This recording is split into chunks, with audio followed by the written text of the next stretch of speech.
G'day, Steve Morgan, ABT, and we have just finished the Rapala Bass Pro Series Grand Final for 2025 on that river right there, the mighty Richmond. I'm with the winner, Mike Nelson. Mike, hey, we got first and second into one interview here, mate, but it was an emphatic win in the end, about 700 or 800 grams clear you were, and when we look back at it, it came down to one really important fish, didn't it? Yeah, look, it did. I had a good bag of fish at around 9:30, 10 o'clock. When the scoreboard went dark? When the scoreboard went dark. So I think I uploaded all the fish at that stage and you were maybe 600 grams or something like that ahead. Yep. And then we had another one down about 200 grams ahead and I'm like, I've got a bit of work to do here. The bite sort of slowed down a fair bit on me frogs, so I've moved over to one of my favourite techniques, which is jigs, and just started throwing it in the same areas that I was fishing the frogs because I knew there was fish. But they just stopped. They didn't even look at the frogs. Like the first couple came on them, but then they just sort of died off totally. So I'm like, what's happened? And started throwing the jigs in all the nasty places, and the big 45 clunked it. Yep. So and, in the bag you had a 45, a 40, and like a 38. They were your three big fish. Yeah. So at 10:30, I think I had the 40 in the system. Yep. And then the rest of them were around, I think 30 to 37 or something like that. Yep. And, which is what everyone's getting those. It's those big fish that make the difference, yeah, isn't it? It's the average fish. And like 40s were good, but there was always a few of them getting caught. And then I thought I need a couple more of those 33s out of the bag. And yeah, 45 clunked it, and I thought, that's good. That's a kilo that's upgrade great. right there. That's kilo. Yes. So I'm like, that's pretty damn close. I just kept going. I sort of moved into a different technique. I started fishing real deep. So I'm fishing current along deep trees in 20 feet. I could see the fish there. They were either catfish or bass, just had to be on the right snag. So I tested about 4 or 5 of them. I'm like, this one's got bass. And another 38 came off that, which got rid of another 33. And that was another few That was the nail in the coffin, mate. There you were. Well, I think it was certainly, I was confident at that stage, as long as you didn't do something down the bottom end of the river. Well, I didn't catch a fish over 40 the whole time. So 39 and a half pulled me up, and they're the ones that you really need. Let's dig into some of your techniques. You got a spin rod and a bait cast here. This is your frog outfit. Tell us all about it and how you fished it. Yeah, so that's a medium Muse black 13 fishing rod, 3000 Caldea reel. The braid, I don't even know what it is. I think it's Daiwa now. It's been on there a while. Looks like it's probably 10 looks or like 12. an X-braid Grand or something like that. J-braid. And then 12-pound Gamma leader and large frog. The large kicker curly? Kicker curly with a 4.0 or a 5.0. Never go the 3.0 that they say on the back of the packet. Too small, bigger the hook the better. That's it. Bass have got big gobs. Yep. Let them eat it.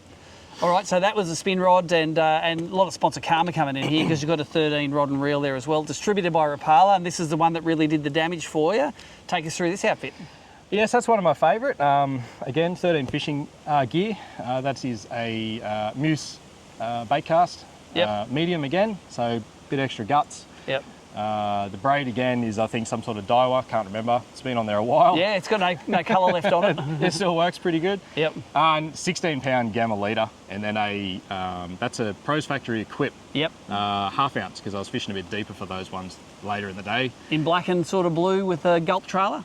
I can tell it's gulp because it's dried up now. Yeah, it's gulp, mainly just for the stink. The bass seem to hang on to it a bit longer if it's real pongy and gives you a bit extra chance to hook them. Did the jig play every day or was it just today? No, I didn't catch a fish on a jig until today. There you go. Pre-fish, I didn't even catch a fish.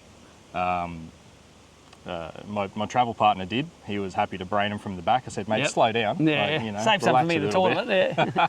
Got a tournament to win here. yeah. But there was fish. I wouldn't say there was fish everywhere. They were in a section of river that was maybe 10 kilometres long. Yep. So I just sort of worked that little bit by little bit each day. I think the first day I must have done 8 Ks on electric because I run out of battery. Right. With 20 minutes to go. Charging? Yeah. So I was on 50% just power fishing the banks with frogs. Just bang, bang, bang. And then where were you sitting after day one? Day one, I think I was leading. Leading? Yep. And that was about a 4.7 kilo bag on day one? It was around 4.7. Yep, okay. As I remember, there was about 30 grams between first and third. Right. Yep. So it was quite close. Yeah.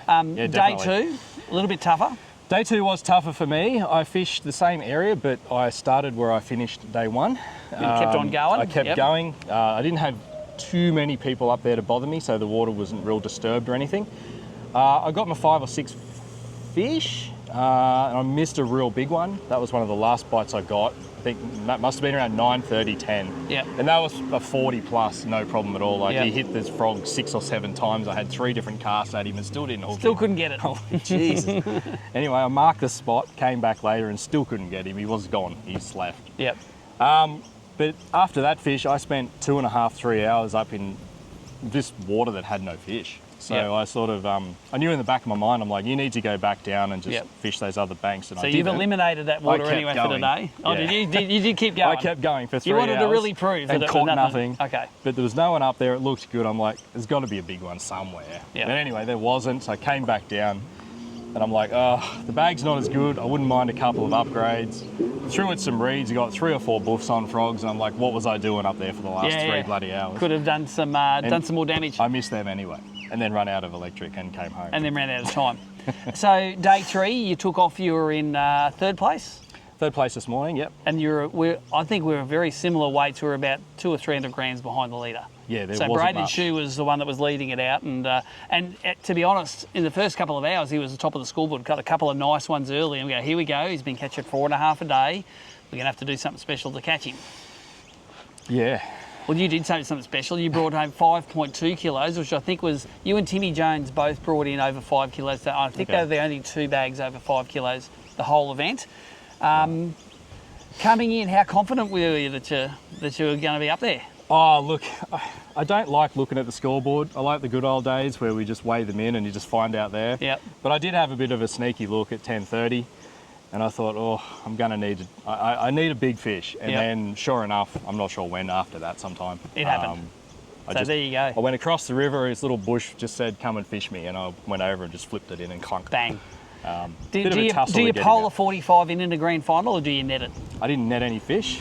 Pole him straight in the I boat? poled him in the boat.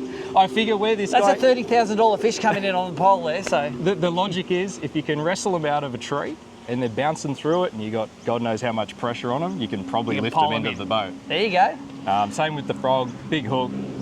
Yeah, I don't muck around too much with the net. I find it, I just send them. You've won a few ABT events before as a boater, won a few grand each time. That's a bigger prize now, $30,000 worth of Alloycraft boat with a Merc motor on the back, green marine lithiums, Minn Kota Humminbird on it. Yeah, it's pretty cool to win a grand final. Name on the trophy. Name on the trophy's great. I came away not expecting to win it. I thought I'm going to give it a good shot. I like rivers. Yep. Usually a bit more of the Clarence guy. The Richmond I'm starting to get the hang of. Now you're like, screw the Clarence, I'm a Richmond guy. Richmond's good, except for running into all the logs, right? Other than that, it's pretty You good. can dodge them. Most They're pretty of the time, obvious. Most of the time. Yeah, no, it's pretty surreal. It's Awesome. great. Anyone you want to thank? Yeah, look, obviously yourselves, you put on a great tournament. No one else does it as good as you guys. The Rapala guys, so Timmy and Mick, Yeah, they look sponsor after Karma me. right here, isn't it? You're a Rapala angler. They got the good gear, and I use it, and yeah, it's great. And my partner and my little one. Awesome. Yep. One for the girls. Yeah. Well, they're at congratulations, mate. Your name's on a pretty important trophy there. I think 26 people's names on it now. You're the latest one. That's cool. You do have to take the little trophy. We don't see that trophy. You've got to take it down to Mr. Min and get your name engraved on it, all right? That's your job for the next 12 months. And then Right. bring it when you're going to defend next year. And I don't even know where the grand final is next year. Glenbourne, producer says. Glenbourne. So Glenbourne next year, mate. It's only just over the hill for you. Yeah, not too far away, but I definitely don't get there that often. You're going to have to learn how to fish in a puddle, mate. I'm going to have to, yeah. To defend the title. Well, there you go. That's the winner of our Rapala Bass Pro Series Grand Final. Mike Nelson can do it on the Clarence, can do it on the Richmond, and now the boat's your problem, mate. Well done. Thanks, mate.